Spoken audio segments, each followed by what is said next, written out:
बोलो जयकारा बोल मेरे श्री गुरु महाराज की जय। सभी गुरुमुख प्रेमियों से सप्रेम जय सच्चिदानंद। जितना भी मिले हमें और जब मिले जो भी मिले,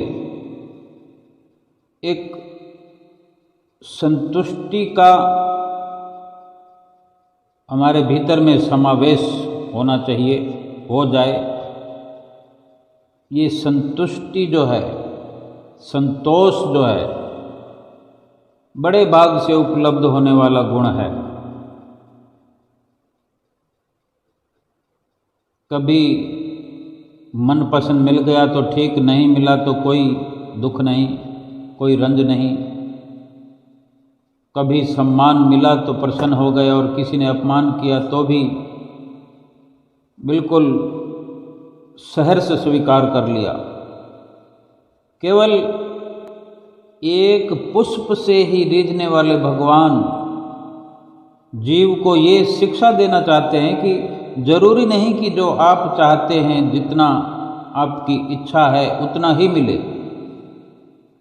कम मिलने पर, ना मिलने पर, अथवा जो मिले, जब मिले, जितना मिले, उसी में खुश रहना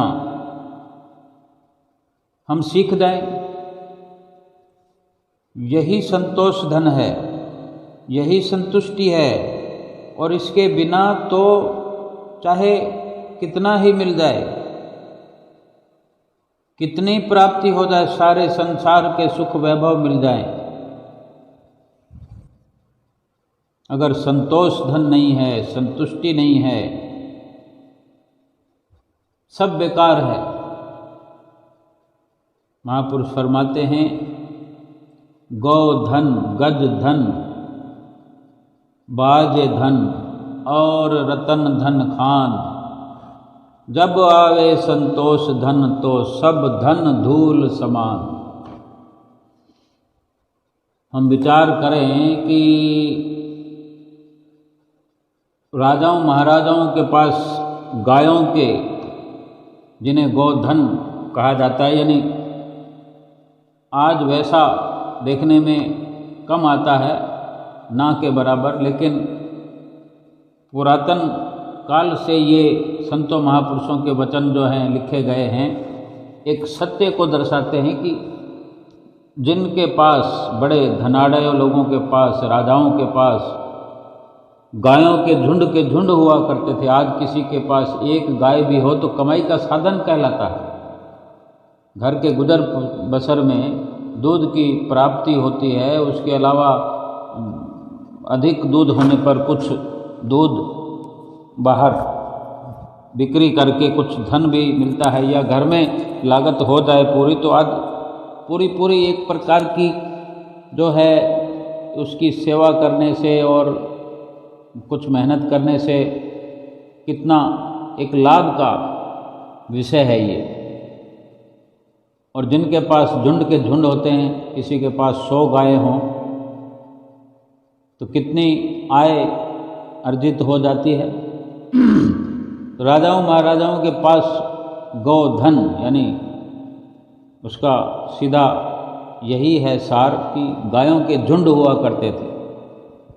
गोधन, गज धन, जिनके द्वार पर हाथी खड़े हुआ करते थे। आज गाय को खिलाने के लिए या मेहनत करने के लिए हर किसी के पास व्यवस्था नहीं है, इसीलिए हर कोई रख नहीं पाता, मेहनत कोई करना नहीं चाहता। लेकिन राजाओं महाराजाओं के पास कोई कमी नहीं होती, सब कुछ धन धान्य भरपूर होता है। गाय तो क्या, हाथी उनके द्वार पर खड़े रहते थे। जितने उनके राज्य दरबार में उनके महल के द्वार हैं, उन सब द्वारों पर हाथी हुआ करते थे। गौ धन, गज धन, बाज धन, माने गाने बजाने वालों का भी झुंड होता था। कब किस वक़्त राजा का आदेश हो जाए कि ढोल नगाड़े बजाओ, खुशी का उत्सव मनाओ, कब किस वक़्त ख्याल आ जाए, उसी वक़्त वो अपने राजमहल में सभी व्यवस्थाएं रखा करते थे। गौधन, गजधन, बाजधन और रतन धन खान, और सबसे बड़ी बात हीरे मोतियों की खान जैसे वहीं एकत्र की, क्योंकि राज्य का मालिक है राजा।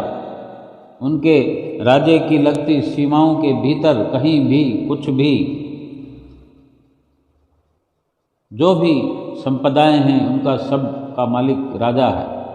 तो वो सारी व्यवस्था को दर्शाया गया है कि हीरे मोतियों की खान उनके दायरे में, उनके अधिकार क्षेत्र में हुआ करती थी। गायों के झुंड, हाथियों के झुंड, गाने बजाने वालों की भरमार और रत्नों की खान। महापुरुषों ने फरमा दिया है दूसरी लाइन में कि जब आवे संतोष धन, जब संतोष का धन आता है तो ये सब के सब धन धूल के समान नजर आने लगते हैं, ये समान, ये सब अंबार मिट्टी के बराबर लगने लगते हैं। यानी वो मिट्टी के समान हैं तो सही, लेकिन जब समझ आ जाए संतोष की, संतुष्टि की, तब वो धूल के समान नजर आने लगते हैं। लेकिन हैं वो धूल के समान ही। संतों महापुरुषों की नज़र में वो सब मिट्टी के समान हैं, क्योंकि मिट्टी में मिल जाने वाले हैं। मिट्टी ही उनका ठिकाना है, मिट्टी से ही उनकी उपज हुई है और मिट्टी में ही मिल जाना है। संतोष और सुकून जो एक कीमती खजाना है, उन सभी खजानों से कहीं बेशुमार बढ़ चढ़कर है। वो बेशक दिखाने में कोई मायने नहीं रखता, लेकिन इसी सुकून को पाकर, इसी संतोष धन को पाकर ये जीवन भर गद प्रसन्न होकर जीवन व्यतीत करता है इंसान। और यहाँ से जाते वक्त भी वही संतोष का धन साथ के लेकर जाता है। वो संतोष का धन मिलता है संतों महापुरुषों के पास, संतों की शरण में मिलता है। वो संतोष का धन एक शिक्षा है, एक संदेश है, एक सत्य ज्ञान है, एक अमली जीवन जीने की कला है जो संत महापुरुष सिखाते हैं। संतों महापुरुषों की नज़दीकी हासिल करने से, शरण हासिल करने से वो शिक्षा हासिल हो जाती है। फिर उस शिक्षा पर अमल करने से फिर ये सब कुछ चरितार्थ होता है कि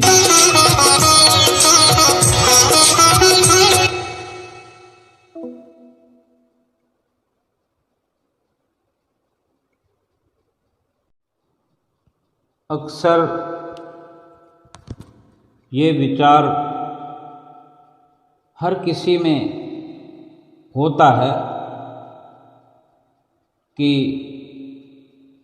संसार का सभी कुछ मैं अपने घर में भर लूं। लेकिन ये विचार तो संतों महापुरुषों से ही मिलता है कि चाहे सकल सृष्टि का राजा बन जाए और संतोष नहीं है, सुकून नहीं है, संतुष्टि नहीं है, मालिक पे भरोसा नहीं, अपने मुकद्दर पे भरोसा नहीं है, तो एक प्रकार की दुविधा बनी रहेगी कि कुछ कमी है, और वो कमी हमेशा रहेगी, अंतिम श्वास तक रहेगी। लेकिन जिन्होंने संतों महापुरुषों की शरण अपनाई है, जिन्होंने संतों महापुरुषों की शरण अपना करके उनके वचनों में ही अपने जीवन को ढाला है, जीवन को ढालने का प्रयास किया है, उनका जीवन बड़े ही स्वर्णिम अक्षरों में इतिहास में भी लिखा जाता रहा है। और आज भी हम श्री अनंतपुर दरबार के इतिहास को अगर पढ़े, अपने श्री परमहंसों के, अपने सतगुरु के इस प्रकार के परोपकार से भरे जीवन चरित्र को पढ़े कि किस प्रकार उन्होंने एक एक पल करके, लम्हा लम्हा करके स्वयं भी एक आदर्श बनाया, आदर्श हमारे लिए स्थापित किया और उन सेवकों के जीवन को सुकून से भर दिया, संतुष्ट कर दिया, जो कि उनके नज़दीकी में आकर उनकी आज्ञा में अपने जीवन को ढालकर आज श्री दरबार की रचना को जो हम देख रहे हैं, सकुशल उन्होंने अपने जीवन को सफल बनाया और हमारे लिए ये स्वर्णिम अवसर प्रदान किया। हम भी अगर चाहते हैं कि हमने सेवा करनी है, अपने जीवन को सफल बनाना है,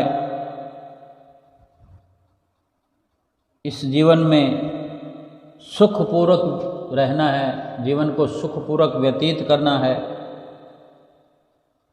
संसार की किसी धन संपदा में आसक्ति नहीं होना चाहिए, हमें आसक्त नहीं होना चाहिए किसी भी पदार्थ में। यानी इसी प्रकार का जीवन होना चाहिए कि जो भी मिल रहा, जो भी मिला है और जो भी मिलने वाला है उसमें संतुष्ट रहना सीखें। और ये हर वक्त ख्याल रहना चाहिए कि अगर कुछ मिला है हमें तो वो सतगुरु का, नज़दीकी जो सतगुरु की हमें मिली है, ये स्वर्णिम अवसर है इस मनुष्य जीवन के अंदर। एक तो मनुष्य जीवन का मिल जाना,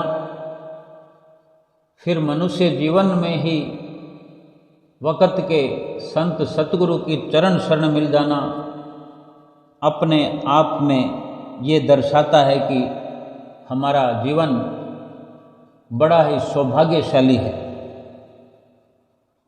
कभी ऐसा विचार न आने पाए कि संसार की अमुक व्यक्ति, अमुक संसार की वस्तु मिल जाने से हमारा जीवन धन्य हो जाएगा, अमुक संसार के पदार्थ मिल जाने से, कोई पद वैभव मिल जाने से हमारा ये जीवन खास हो जाएगा, या इस जीवन का मकसद हो जाए, हल हो जाएगा, मकसद मिल जाएगा। बल्कि सीधे सीधे समझना चाहिए कि वक़्त के संत महापुरुषों की चरण शरण मिल जाने से ही ये शिक्षा मिलती है कि अगर सृष्टि को रचने वाले परमात्मा ही हमारे हो गए, हमने उनको अपना बना लिया, उनको अपना लिया और उन्होंने हमें अपना लिया, इससे बढ़कर सौभाग्यशाली क्या हो सकता है? इससे बढ़कर सौभाग्य की बात और क्या हो सकती है? किसी बड़े स्टोर में, किसी बड़ी शॉप में, किसी मॉल में बहुत सारे सामान धरे होते हैं, बड़े छोटे, रोज़मर्रा के जीवन में उपयोग में आने वाले बहुत सारे संसाधन भरे पड़े होते हैं। एड़ी से लेकर चोटी तक सब सामान की व्यवस्था होती है। सब के सब सामान तो कोई नहीं खरीद सकता, खरीद ले तो रखने की जगह नहीं है, रख ले तो उनको संभालने की जगह नहीं है। कुछ ही उत्पादों की कामना भले मन में लगी रहे, लेकिन एक साथ ना भी वो खरीद पाए, ले पाए या अपने पास ना संभाल पाए, लेकिन एक एक करके वहाँ रखे हुए हर साधन को वो अपनाना जरूर चाहेगा। अगर 10 आइटम मिल गए तो 1 दिन 2 दिन 4 दिन के बाद में वो सब पुराने हो जाएंगे, फीके लगने, फिर सोचेगा कुछ और मिल जाए। अगर वो खरीद सकता है तो भी, नहीं खरीद सकता तो भी। और कुछ वस्तुएं, कुछ सामान तो किसी न किसी प्रकार मिल ही जाएं, बस ऐसी कामना लगी रहती है। एक होड़ सी लग जाती है, न मिलने पर एक टीस भीतर में उठती रहती है, ये ऐसा क्यों नहीं हुआ, ये क्यों नहीं मिला, मैं ये क्यों नहीं ले सकता। हमारे बगल वाले, हमारे पड़ोसी तो ये सब कुछ ले सकते हैं, तो हम ये क्यों नहीं ले सकते। इसी उधेड़ बुन में मन लगा रहता है। एक विचार अपने भीतर अपनाए कि जिधर जहाँ ये सांसारिक उत्पादों की बात है, सांसारिक साधनों की, सांसारिक सामानों की बात करते हुए, जहाँ वक़्त के संत महापुरुषों की जहाँ से संतुष्टि प्राप्त होती है, सुकून प्राप्त होता है, जब उनकी चरण शरण की बात करते हैं, उनको अपना बनाने की हम बात करते हैं, उनको अगर अपना बना लें, वो हमारे बन जाएं, हम उनके बन जाएं, एक मजबूत रिश्ता हो जाए,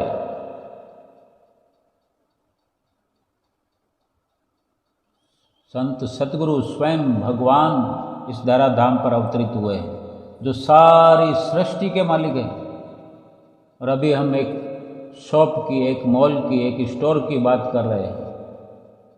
सारे संसार के तो सामान उस स्टोर में नहीं रखे हुए, लेकिन पूरे संसार के रचयिता, हर्ता कर्ता तो सतगुरु ही है। अगर उस स्टोर के मालिक को अपना बना लिया जाए, बिल्कुल पक्का रिश्ता बना लिया जाए, फिर तो हम वहीं पर 24 घंटे बैठ सकते हैं। उसको अपना लिया, उसने हमें अपना लिया, उन पर अधिकार हो गया, तो उनके हर किसी सामान पर भी अधिकार हो जाएगा। और जिसने सृष्टि के रचयिता उसको अपना बना लिया, तो संसार के ऐसे कितने ही स्टोरों को परमात्मा ने, सतगुरु ने रचा हुआ है, सृष्टि के मालिक हैं। किसको अपना बनाने में, किधर अपना समय खर्च करने में, किधर अपना मकसद हल करने में अपना समय, अपना वक्त, अपना जीवन व्यतीत करना चाहिए? सतगुरु को अपना बनाने में। वहाँ पर संसार के सामान भी मिलेंगे, सुख सुविधाएं मिलेंगी, अधिक नहीं तो थोड़ी कम मिलेंगी, लेकिन वो कम संसाधन मिलने पर भी जो एक संतुष्टि धन, एक संतोष धन सतगुरु के चरण शरण में मिलता है, वो सारे संसार में कहीं और नहीं मिलेगा। तो ये कितनी बड़ी उपलब्धि है कि सतगुरु को इस जीवन में अपनाना, सतगुरु का स्वयं बन जाना, और ये ख्याल अपने भीतर में पक्का करना कि सतगुरु ने कितनी हमारे लिए रचना रचाई है। सेवा से ही, ये सेवा के सिलसिले से ही तो ये सब बना है। और जिन्होंने सेवा की है, उन्होंने कभी ऐसी कामना, इच्छा अपने भीतर नहीं रखी कि हमें ये मिल जाए, वो मिल जाए। उस वक़्त मिलने मिलाने की तो कहीं चर्चा ही नहीं होती थी, केवल सतगुरु की आज्ञा में चलना। और सेवा तो होती ही यही है कि सतगुरु की आज्ञा पर चलकर अपने जीवन को ढालना, यही तो बड़ी सेवा है। आज्ञा को सिरोधार्य करना ही सेवा है।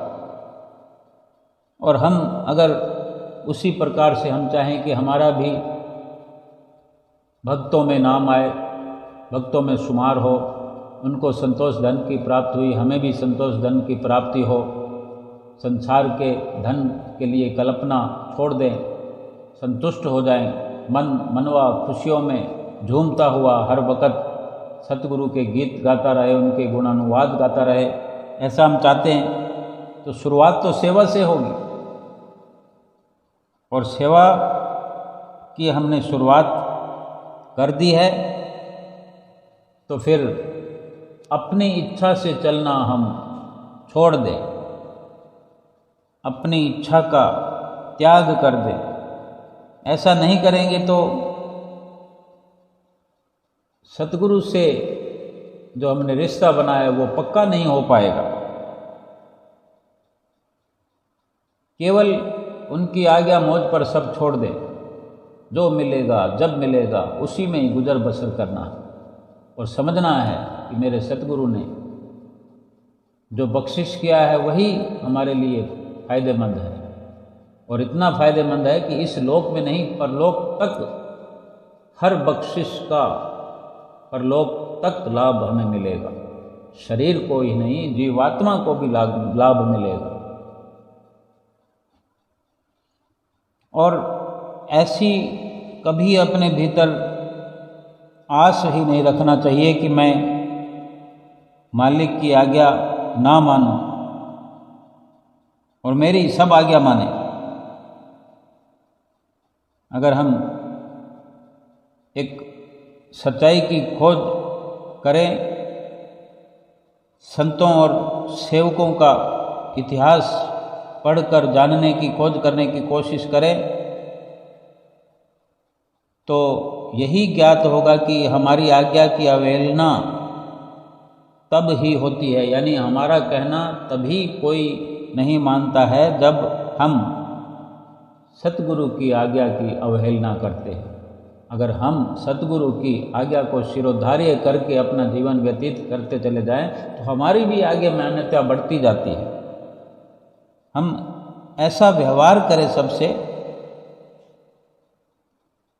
फिर अपने आप हमारी महिमा भी बढ़ती जाएगी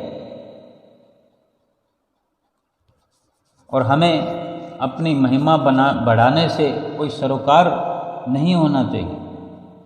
हमें तो केवल यही ऐसा व्यवहार करना चाहिए कि लोग हमारे मालिक की महिमा गाएं, हमारे सद्गुरु की महिमा गाएं। जो चरण शरण में नहीं आए हैं वो भी गाने लगे, और सतगुरु की महिमा में ही हमारी महिमा समाहित है।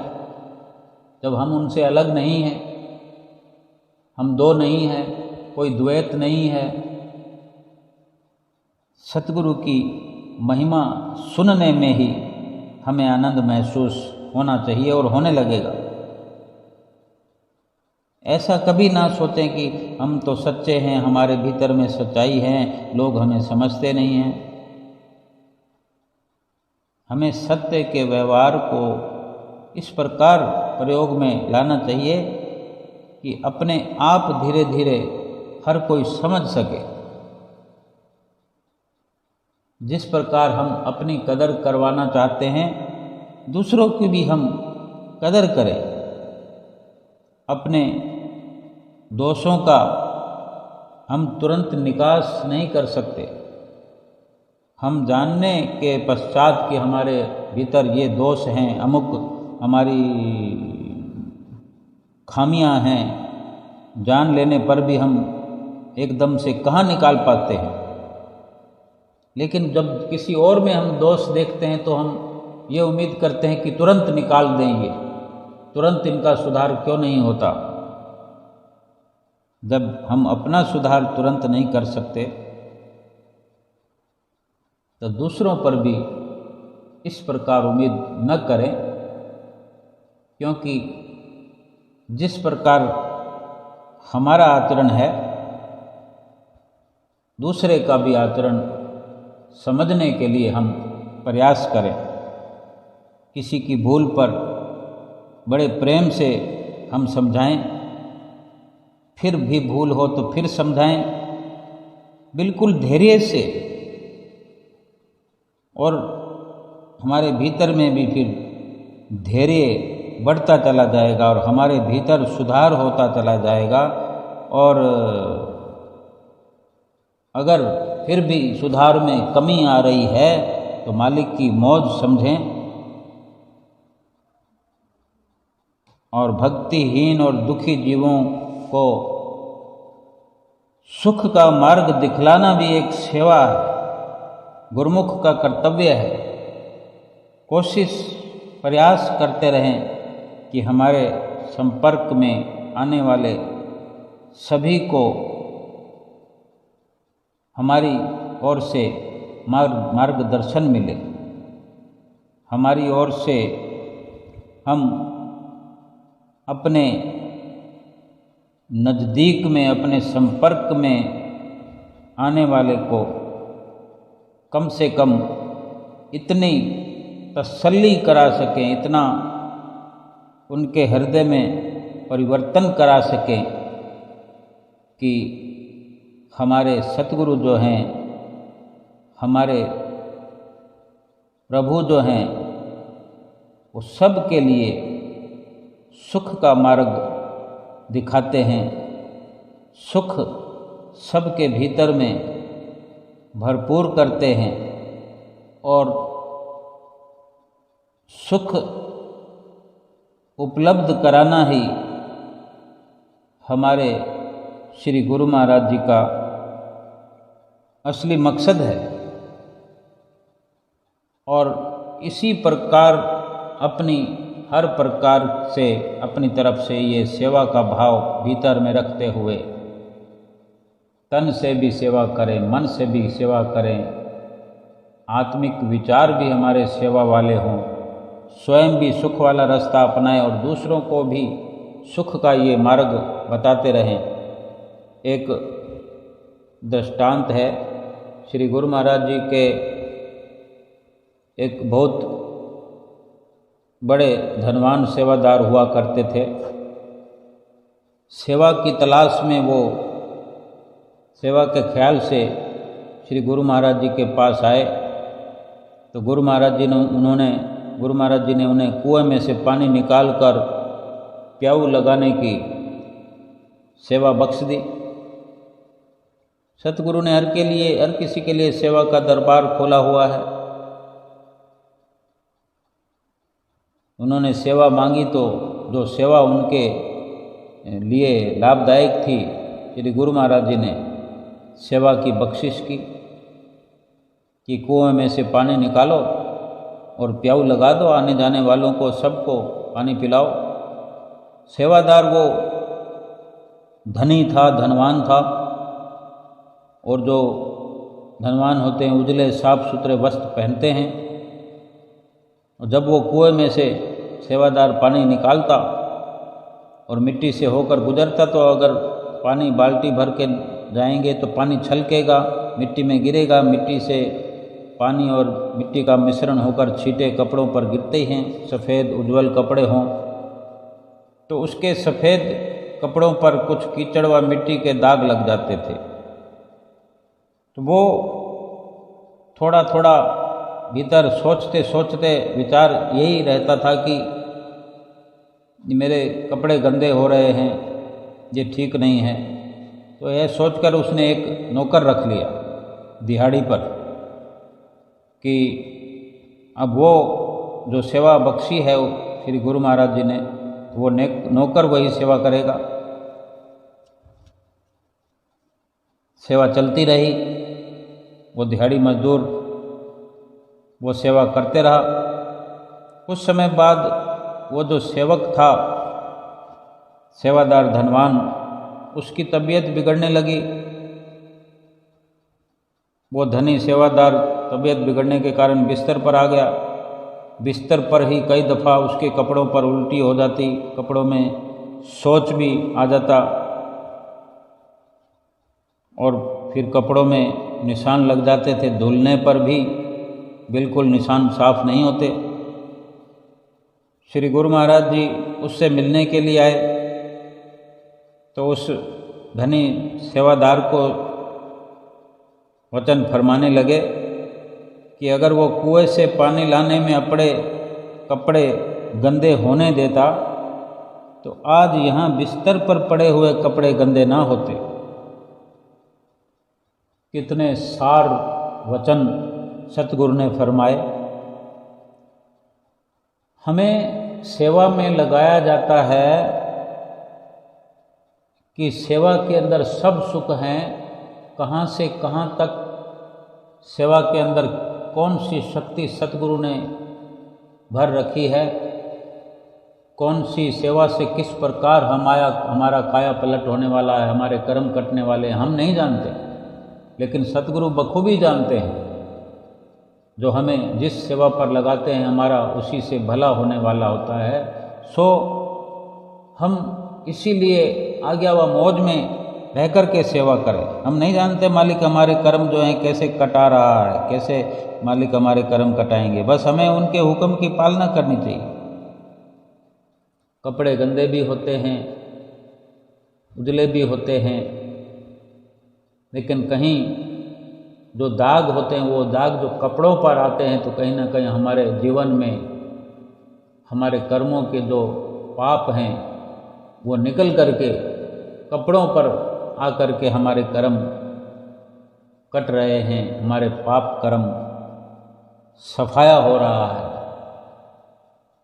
ये सतगुरु की मौज समझ करके हमें सेवा को सिरोधार्य करके आगे बढ़ते जाना चाहिए। सेवा अनमोल रत्न है। सेवा, और आज हम देखें कि अपनी बात मनवाने के लिए अपने अधिकार या बल का प्रयोग करते हैं, ये पूरी तरह गलत है। जो हमें सेवा मिली है वो हम स्वयं करने का पूरा प्रयास करें, प्रेम से करें। प्रेम ही ऐसा हथियार है जिससे सारी दुनिया को जीता जा सकता है। और उसी प्रेम से हम अपने मन को जीतने की कोशिश करें। जो ये मन इधर उधर भागता है, सेवा से जान छुड़ाने की कोशिश करता है, सेवा से भागने की कोशिश करता है, इसी प्रेम से इस मन को लगा करके मन को जीतने का प्रयास करते रहे। आज हर घर में ईर्ष्या, संघर्ष, दुख और अशांति का जो वातावरण है वो प्रेम न होने के कारण अशांति का वातावरण फैला हुआ है। यही कारण है कि प्रेम का अभाव है। प्रेम से सेवा का कार्य करते हुए अपने लक्ष्य की ओर, अपने लक्ष्य की पूर्ति में लगे रहे, यही सही मायने में सतगुरु का किया हुआ मार्गदर्शन है। उन्हीं के मार्गदर्शन में ही हम लाभ प्राप्त कर सकते हैं। सेवा का हमारे जीवन में बड़ा महत्व है। सेवा में क्या खर्च होता है? श्वास खर्च होते हैं, समय खर्च होता है, स्वास्थ्य, शारीरिक परिश्रम होता है। और फिर ये अगर हम भली भांति इस जीवन में समझ पाएं कि कोई ना कोई सेवा तो हम कर ही रहे हैं, संसार की सेवा कर रहे हैं, परिवार की सेवा कर रहे हैं, जिसमें श्वास भी खर्च होते चले जा रहे हैं, स्वास्थ्य भी हमारा खर्च होता है, स्वास्थ्य गिरता चला जाता दिन प्रतिदिन, और उम्र व्यतीत हो रही है। और कितनी कुर्बानी के स्तर की सेवा हम कर रहे हैं, संसार की या परिवार की या अपने शरीर की ही ले लें। अपने शरीर की जो सेवा हम कर रहे हैं, शरीर को भला चंगा रखने के लिए, शरीर को सुंदर बनाने के लिए, शरीर को सुखी बनाने के लिए क्या कुछ नहीं कुर्बानी हम दे रहे। शरीर को सुंदर बनाने के लिए शरीर को कुर्बान कर रहे हैं, शरीर को स्वस्थ रखने के लिए ही अस्वस्थ हुए चले जा रहे हैं। सब शरीर की सारी संभाल कर रहे हैं, शरीर को ही संसार के अंदर एक अच्छे पद पर स्थित करने के लिए, अच्छे बंगले में स्थित करने के लिए, अच्छे ओहदे पर अच्छे परिवार के अंदर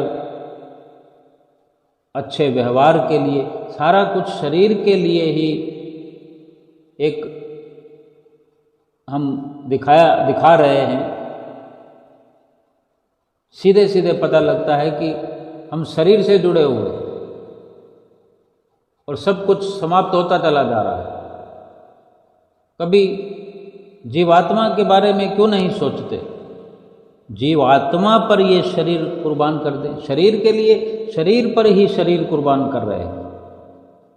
शरीर को बचाने के लिए शरीर को कुर्बान करते चले जा रहे हैं। हम समझते हैं कि हम शरीर को बना रहे हैं, शरीर को सुखी कर रहे हैं, शरीर को बचा रहे हैं, लेकिन शरीर को सुंदर बनाने के जुनून में ही शरीर कुरूप होता चला जा रहा है। क्या आज से 50 साल पहले जैसा शरीर था वैसा आज है? शरीर की सुंदरता वैसी है? 20 साल पहले जो सुंदरता थी शरीर पर वैसी आज है? या फिर आगे आने वाले 20 साल 10 साल व्यतीत हो जाने पर आज जैसी स्थिति रहेगी शरीर की? तो शरीर तो मिट रहा है। शरीर को बनाने में ही शरीर को मिटा रहे हैं। शरीर को दिखाने में ही शरीर लुप्त होता चला जा रहा है, गुम हो रहा है, और एक दिन बिल्कुल गुम हो जाएगा, नष्ट हो जाएगा, काला कुरूप हो जाएगा, समाप्त हो जाएगा। इसको ताकतवर बनाने के चक्कर में ही हम इसको कमज़ोर बना रहे हैं। यानी शरीर की देखरेख करने के लिए जो होड़ हमने लगा ली है, रात और दिन इसी शरीर को कुर्बान करके धन कमा रहे हैं। रात और दिन इस शरीर को इधर से उधर, उधर से इधर भगा भगा कर दुनियावी व्यवहार, मित्रता, कुटुंब परिवार, इन्हीं में गलतान करके शरीर को तो नष्ट कर रहे हैं।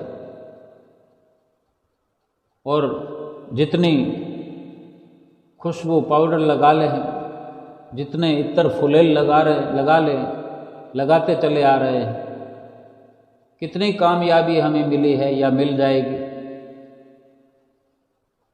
और फिर जब इसी शरीर ने मिट जाना है, विनश जाना है, श्वासों ने भी खत्म हो जाना है, सब कुछ धराशायी हो जाएगा, तो इससे वो परलौकिक धन, आत्मा का धन अगर कमा लिया जाए, आत्मा की खुशी के लिए यत्न किया जाए, आत्मा की खुशी को प्राप्त करने के लिए शरीर को मिटाया जाए, तो कितनी बहादुरी का काम साबित हो जाएगा, कितनी खुशी की बात हो जाएगी, कितने लाभ का कार्य समझा जाएगा। कभी सोचा विचारा हमने कि शरीर मिला था जीवात्मा पर कुर्बान करने के लिए, जीवात्मा के लिए, जीवात्मा का जो लक्ष्य है वो हासिल कराने के लिए ये शरीर मांग कर लाए थे, और फिर इसी शरीर पर ये शरीर कुर्बान करते चले जा रहे हैं। सेवा के लिए अगर शरीर खर्च किया जाए, भले ही शरीर मिटता है, मिट जाए, श्वास खर्च हो जाए, लेकिन उसके बदले में क्या मिलना है, क्या मिल रहा है, ये समझ पाए हम, और समय रहते, वक्त रहते समझ पाए। वक्त निकल जाने के बाद समझ अगर आए भी तो उससे लाभ नहीं उठाया जा सकता। समझ अगर वक्त रहते आ जाए, आज समझ में आ जाए, आज हमारे पास शरीर की ताकत है, जितनी भी है, चाहे बहुत पिछड़ गया हो शरीर, लेकिन समझ नहीं आई अब तक। अगर अभी समझ आ जाए या समझ आ गई है, जो भी शरीर में ताकत रही है वो पर्याप्त है। जितना शरीर के अंदर उत्साह है वही पर्याप्त है। जितना शरीर के भीतर से उत्साह पैदा कर सकते हैं, एक जज्बा पैदा कर सकते हैं, आत्मा पर कुर्बान होने के लिए शरीर को तैयार करें। आत्मा पर कुर्बानी की हद तक श्वासों को खर्च करें। आत्मा को सुखी बनाने के लिए सारी जदोजहद आज शुरू कर दे, अभी शुरू कर दे। सब कुछ मिटाकर भी परलोक का तोसा बन सकता है, परलोक का धन बन सकता है, वरना इस रास्ते पर आए बिना, भक्ति के रास्ते पर आए बिना, सतगुरु से एक हुए बिना, सतगुरु से रिश्ता बनाए बिना जो सब कुछ समाप्त हो रहा है, उसका क्या मिलेगा? शरीर तो यूं ही नष्ट हो रहा है, होते होते होते एक दिन संपूर्ण नष्ट हो जाएगा। श्वास समाप्त, शरीर भी समाप्त, मिट्टी की ढेरी मिट्टी में जला दिया जाएगा। उस मिट्टी की ढेरी को अगर अभी मिट्टी समझकर ही जीवात्मा के लिए कुर्बान किया जाए, ये शरीर जो नष्ट होते होते फिर पता ही नहीं रहेगा कि शरीर के भीतर जो श्वास चलते थे वो कहाँ चले गए। एक जखीरा, एक भारी जखीरा खजाना जिसे कह सकते, इतना अनमोल, इतना भरपूर खजाना श्वासों का मिला, कितना गिनती करना मुश्किल है कि एक साल में कितने खर्च किए हमने श्वास, 10 साल में कितने श्वास के हिसाब लगाते रहो, लंबे लंबे हिसाब तो हर चीज़ का लग जाता है, लेकिन ऐसा हिसाब अनगिनत श्वासों का हिसाब लगाने से अच्छा है उनको इस्तेमाल लाभ वाली जगह किया जाए, भगवान की भजन बंदगी में लगाया जाए, जीवात्मा को खुशहाल बनाने के लिए किया जाए। 24,000 श्वास रोज खर्च करते हैं हम, 24,000, 10 दिन में कितने हुए? लाखों की गिनती हो गई, महीने में लाखों हो गए, एक साल में लाखों में बढ़ते बढ़ते फिर करोड़ों में हो जाएगा। लेकिन लगा कुछ नहीं, मुफ्त में मिला है, उपहार में मिला है, प्रभु की दया से मिला है। लेकिन प्रभु की दया का दुरुपयोग अगर हम करते चले जाएंगे, फिर प्रभु कैसे दया करेंगे? फिर कब ऐसा स्वर्णिम अवसर मिलेगा, कब ऐसा सुंदर अवसर मिलेगा? और क्यों मिले फिर? अभी क्यों न लाभ उठाएं? अगर अभी नहीं लाभ उठाएंगे तो फिर आगे कब उठा लेंगे? आज अगर सतगुरु की, परमेश्वर की दया का दुरुपयोग कर दिया है तो फिर कल भी यही करेंगे। और कौन करेगा एतबार? कौन फिर से हमारी सिफारिश करेगा? कौन ऐसी बख्शिश कराएगा हमें कि सतगुरु हम पर भरपूर दया करके ये फिर मनुष्य जन्म दिलाएंगे? अभी से क्यों नहीं सतगुरु को अपना बना लेते, जहाँ सिफारिश की फिर जरूरत न पड़े, सतगुरु ही हमें अपने साथ लेकर चलेंगे। हम उन्हें साथ लेकर चलें तो सतगुरु भी हमें अपने साथ लेकर चलेंगे। आज हमने शुरुआत कर दी अपने भक्ति और परमार्थ में कुर्बान होने की हद तक हमने अगर सतगुरु की आज्ञा का पालन करने का वचन हमने खुद स्वयं स्वीकार कर लिया, चुनौती स्वीकार कर ली, फिर कमी पेशी सब सतगुरु करेंगे। जरूरत पड़ेगी तो फिर अपने मौज से जितनी ज़रूरत होगी उतने जन्म हम लेते चले जाएं। चाहिए तो यही कि इसी जन्म में सब कुछ होना चाहिए। अगर कमी हुई, कमी रही, अगर कुछ ज़रूरत हुई तो सतगुरु स्वयं देखेंगे। हमने अपने जीवन को सतगुरु की आज्ञा व मौज में ढाल देना है, उन्हीं की रहनुमाई में अपने आप को चलाना है।